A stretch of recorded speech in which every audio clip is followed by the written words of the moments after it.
تراویح ایک عبادت ہے جو اللہ کی رضا کے لیے لوگ پڑھتے ہیں، اور تراویح پڑھانے والا بھی اللہ کی رضا کے لیے پڑھاتا ہے، اس میں تو کوئی دوسری رائے نہیں ہے۔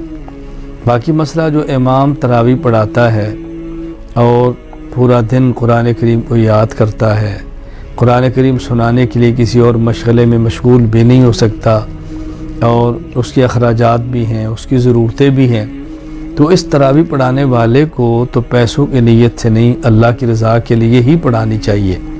لیکن اس کے پیچھے تراویح پڑھنے والوں کو چاہیے اس امام کی خدمت کریں، اس امام کو ہدیہ دیں، اور زیادہ سے زیادہ دینا چاہیے۔ میں اکثر یہ بات عرض کیا کرتا ہوں، ایک بات تو یہ سمجھ لیں کہ جو لوگ یہ چاہتے ہیں کہ تراویح پڑھانے والا اجرت نہ لے، وہ جو کیوں نہیں کر لیتے کہ اپنے بچے کو قرآن کریم پڑھا لیں اور مصلی پر کھڑا کر دیں؟ وہ کیوں نہیں کر لیتے خود قرآن یاد کر لیں اور تراویح پڑھا لیا کریں؟ بھئی آپ پورا دن ملازمت کرتے ہیں، آپ پورا دن تجارت کرتے ہیں، پورا دن آپ دنیاوی کاموں میں مشغول رہتے ہیں، اور حافظ پورا دن قرآن کریم کو یاد کرتا ہے، نہ وہ تجارت کر سکتا ہے، نہ ملازمت کر سکتا ہے، قرآن کریم یاد کرتا ہے اور رات کو مصلی پر کھڑے ہو کے پڑھتا ہے۔ اگر کوئی بیچارے کو ایک اٹکن بھی آ جائے تو پوری مسجد شور بھی ڈالتی ہے، کوئی بھول بھی جائے تو آپ کی باتیں بھی سنتا ہے، تو اس کو محنت بھی کرنی پڑتی ہے۔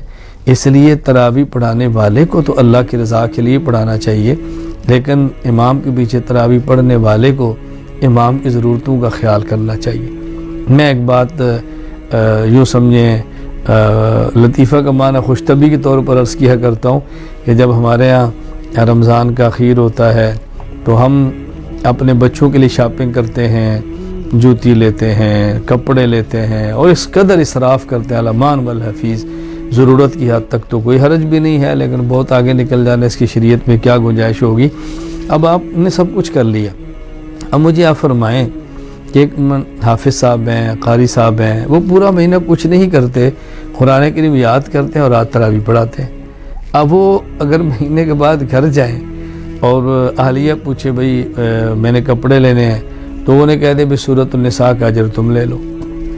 بیٹی کہتی ہے کہ ابو مجھے جوتی لے کر دے دے، تو کہ بیٹی سورہ بقرہ کا ثواب تم لے لو۔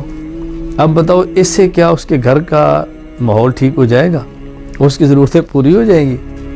تو جس طرح آپ تراویح پڑھتے ہیں اجر کے لیے، وہ بھی تراویح پڑھاتا ہے اجر ہی کے لیے۔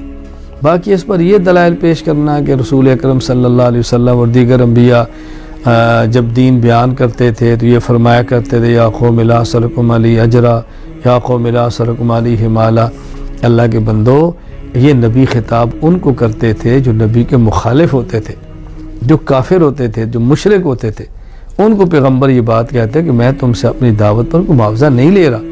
لیکن جو پیغمبر کے معتقد تھے، یا پیغمبر نے اپنی ضرورت کبھی ان سے بھی پوری نہیں کرائی، یا نبی کا معتقد ضرورت پوری کرے تو نبی نے مسترد کی ہے، ایسی بات نہیں ہے۔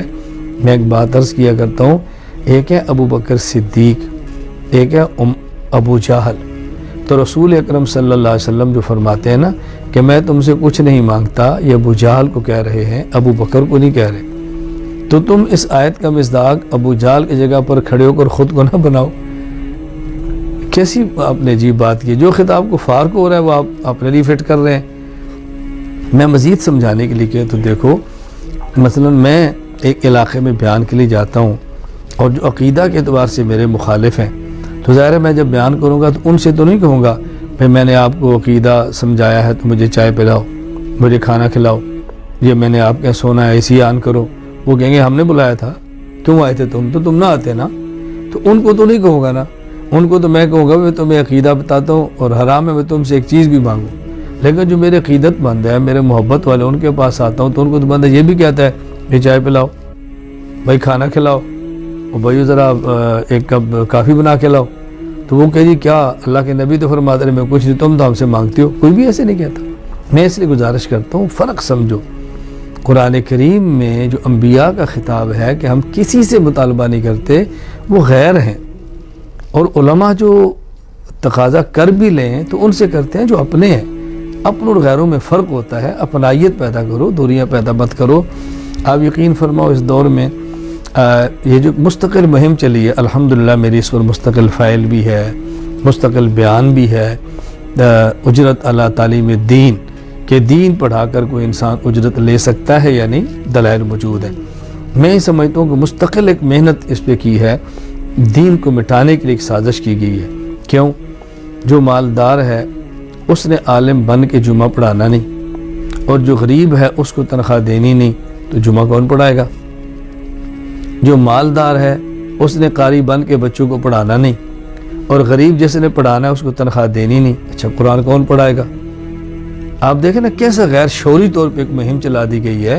ہمیں اغیار کے پروپیگنڈے کے اندر شریک نہیں ہونا چاہیے۔ اللہ تعالیٰ ہمیں قدر کی توفیق عطا فرمائے۔ اس لیے تراویح پڑھانے والا، حافظ، قاری، مولانا، ان کو چاہیے کہ خالص اللہ کی رضا کے لیے پڑھائیں، اور پڑھنے والوں کو چاہیے کہ دل کھول کے امام کو ہدیہ دیں، اس کی ضرورتوں کا خیال کریں۔ اللہ تعالیٰ ہم سب کو دین پر اپنا سب کچھ لٹانے کی توفیق عطا فرمائے۔ میں تو عرض کیا کرتا ہوں کہ صرف یہ دعا نہ کیا کریں اللہ دین کی خدمت کرنے کی توفیق عطا فرما، بلکہ یہ دعا کیا کریں اے اللہ دین کی خدمت اور دین کی خدمت کرنے والوں کی خدمت، اور پھر وہ جو ہماری خدمت ہے اس کو قبول فرما۔